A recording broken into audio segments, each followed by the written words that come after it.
விவசாய பட்ஜெட்ல ரொம்ப எதிர்பார்த்தாங்க.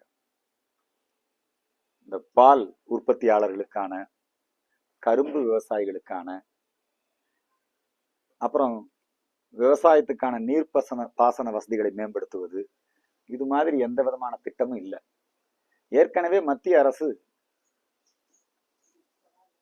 கோதாவரி, காவிரி இதை இணைக்கக்கூடிய, மகாநதி, கோதாவரி, காவிரியோடு இணைக்கக்கூடிய ஒரு மிகப்பெரிய நதிநீர் இணைப்பு திட்டத்தை செயல்படுத்துவதற்கு நிதி ஒதுக்கி, அதுக்கான திட்ட அறிக்கை தயார் செய்து, அது ஒப்புதல், அதுக்கப்புறம் அது பணி நிறைவேற்றுவதற்கான முயற்சி இருக்கு. நேற்றைய தினம் நம்முடைய மாண்புமிகு முதலமைச்சர் ஜோசப் விஜய் அவர்கள் கடிதம் எழுதியிருக்கிறார்.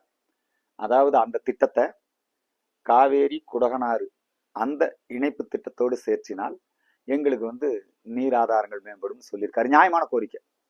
ஆனா இந்த காவேரி, குண்டாறு, குடகனாறு இதெல்லாம் தமிழ்நாட்டுக்குள்ளேயே இருக்கிற நதி. இதுக்கு யாருக்கிட்டையும் நம்ம அனுமதி வாங்க வேண்டியதில்லை. புரியுதுங்களா? இதை தமிழக அரசே செயல்படுத்தலாம். ஐயா அப்துல் கலாம் அவர்கள் தமிழகத்திலே இருக்கக்கூடிய காவிரி நதிங்கிறது ஒரு பெரிய நதி. இது மாதிரி நிறைய காவிரியினுடைய கிளை நதிகள் இருக்கு. தாமிரபரணி இருக்குது, காவிரி, தென்பெண்ணை, பாலாறு, தமிழ் கண்டதோர் வைகை, பொருணை நதி.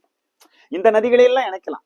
தமிழ்நாடு நதிநீர் இணைப்பு திட்டத்தை தமிழக அரசே நிறைவேற்றினால் வருடத்திற்கு 5000 கோடி ரூபாய் நமக்கு லாபம் கிடைக்குங்கிறார் அப்துல் கலாம் அவர்கள் கொடுத்த திட்டம். இந்த திட்டத்தை இந்து மக்கள் கட்சி வழிமொழிகிறது. இதை மாண்புமிகு முதல்வர் ஜோசப் விஜய் அவருடைய கவனத்திற்கு கொண்டு செல்கிறோம். விவசாய அமைச்சர் இவங்க எல்லாம் சேர்ந்து இந்த திட்டத்தை நடைமுறைப்படுத்துங்க. வளமான தமிழகம், வலிமையான பாரதம் உருவாவதற்கு இது ரொம்ப பயனுள்ள ஒரு நல்ல திட்டமாக இருக்கும் என்பதை இந்த நேரத்திலே தெரிவித்துக் கொள்கிறேன்.